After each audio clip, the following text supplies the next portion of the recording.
الله والصلاة والسلام على رسول الله أما بعد. أعوذ بالله من الشيطان الرجيم. بسم الله الرحمن الرحيم. الذين يأكلون الربا لا يقومون إلا كما يقوم الذي يتخبطه الشيطان من المس ذلك بأنهم قالوا إنما البيع مثل الربا وأحل الله البيع وحرم الربا فمن جاءه موعظة من ربه فانتهى فله ما سلف وأمره إلى الله ومن عاد فأولئك أصحاب النار هم فيها خالدون. معزز بھائیوں، ابھی میں نے سورۃ البقرہ کی آیت نمبر 275 آپ کی خدمت میں پیش کیا ہے، جس میں اللہ تبارک و تعالیٰ نے سود اور ربا کے بارے میں تعلیم دی. اللہ تعالیٰ نے کہا کہ جو لوگ سود اور ربا کا لین دین کرتے ہیں، انٹرسٹ کھاتے ہیں، لیتے ہیں یا دیتے ہیں، اللہ تعالیٰ نے کہا کہ قیامت کے دن یہ لوگ ایسے اٹھائے جائیں گے ان لوگوں کی طرح جن پر آسیب اور جن کے اثرات ہوتے ہیں، جنہیں شیطان نے خبتی بنا دیا. اب جس کے اوپر شیطان سوار ہوتا ہے اس کی کیفیت کیا ہوتی ہے؟ بالکل ویسی ہی کیفیت سے وہ اللہ تعالیٰ کے پاس کل قیامت کے دن اٹھائے جائیں گے. اللہ تعالیٰ نے کہا کہ اللہ نے خرید و فروخت کو حلال قرار دیا، لین دین کے لیے، باہمی تبادلے کے لیے، معاملات کے لیے اللہ تعالیٰ نے خرید و فروخت کو جائز قرار دیا ہے، لیکن سود اور ربا کو حرام قرار دیا ہے. یہ اس قدر خطرناک اور بھیانک جرم ہے. غالباً امام شافعی رحمہ اللہ کہتے ہیں کہ شرک کے بعد سب سے خطرناک جرم اگر دین کے اندر کوئی ہے تو یہ سودی کاروبار اور سود کا لین دین. آپ ذرا اندازہ کیجیے اور غور کیجیے. اللہ کے نبی صلی اللہ علیہ وسلم نے چند احادیث میں پیش کرتا ہوں. اللہ کے نبی صلی اللہ علیہ وسلم نے سودی کاروبار کے اندر ملوث کسی بھی ناحیے سے جو شخص ملوث ہو اس کے لیے وعید سنائی. چنانچہ کہا کہ لعن رسول اللہ صلی اللہ علیہ وسلم آکل الربا وموکلہ وکاتبہ وشاہدین وہم سوا. کہا کہ سود کھانے والا، سود دینے والا، سودی کاروبار کی لکھا پڑھی کرنے والا، سودی کاروبار میں گواہ بننے والا، اس سارے کے سارے گنہگار ہیں. سب پر اللہ کے رسول صلی اللہ علیہ وسلم نے لعنت بھیجی، انہیں ملعون قرار دیا. لعنت کا مطلب سمجھتے بھائیوں؟ لعنت مطلب اللہ تبارک و تعالیٰ کی رحمت سے دوری. اللہ تعالیٰ کی رحمت سے دوری اس کائنات کی سب سے خطرناک محرومی اور بدنصیبی. کہا کہ اللہ کے نبی صلی اللہ علیہ وسلم نے ایسوں کو ملعون قرار دیا ہے. اور ایسا نہیں کہ جو سود کھانے والا ہے وہ بڑا گنہگار ہو، سود دینے والا اس کے بعد، ایسا کچھ نہیں. اس سب کے سب سودی کاروبار میں جتنے کسی کی ناحیے سے ملوث ہو سب کے سب گناہ میں برابر ہے. جتنا سود کھانے والے کا گناہ ہے اتنا ہی سودی کاروبار میں گواہ بننے والے کا گناہ. چنانچہ اسی لیے اہل علم نے، چونکہ بینکوں کا نظام جو ہوتا ہے نا وہ سودی کاروبار پر قائم ہوتا ہے، سودی لین دین پر قائم ہوتا ہے، اسی لیے اہل علم نے یہ فرما دیا ہے کہ کسی بھی ناحیے سے بینک میں ملازمت اختیار کرنا یا بینک کی نوکری کرنا یہ اسی ذمہ میں آتا ہے. بینک کی نوکری کرنے والا اللہ کے نبی صلی اللہ علیہ وسلم کی جانب سے لعنت کا مستحق ہوتا ہے اور ملعون قرار دیا گیا ہے آلریڈی. اس سے بھی خطرناک حدیث سناؤں. نبی صلی اللہ علیہ وسلم درہم ربا یأکلہ الرجل وهو يعلم اشد من 76 ثانیہ. سود کا باریک سے باریک حصہ بھی جانتے بوجھتے ہوئے کھانے والا جانتا ہے کہ یہ سود ہے، یہ انٹرسٹ معلوم ہے اسے، لیکن پھر بھی سود کھا رہا ہے، سودی لین دین میں ملوث ہو رہا ہے. آپ صلی اللہ علیہ وسلم نے کہا اشد من 76 ثانیہ، 76 مرتبہ زنا کرنے سے بھی بھیانک جرم ہے. اس سے بھی زیادہ کیا بتاؤں؟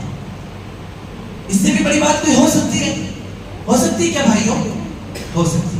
ایک اور حدیث سنیں اس سے بھی زیادہ خطرناک. آپ صلی اللہ علیہ وسلم فرماتے ہیں کہ جو شخص جانتے بوجھتے ہوئے سودی کاروبار میں ملوث ہوتا ہے، سود کھاتا ہے، سود دیتا ہے، سود پر گواہ بنتا ہے، سودی کاروبار میں منشی بن کر لکھا پڑھی کرتا ہے، اللہ کے نبی صلی اللہ علیہ وسلم کہتے ہیں کہ اس کا گناہ اتنا بھیانک ہے کہ گویا سگی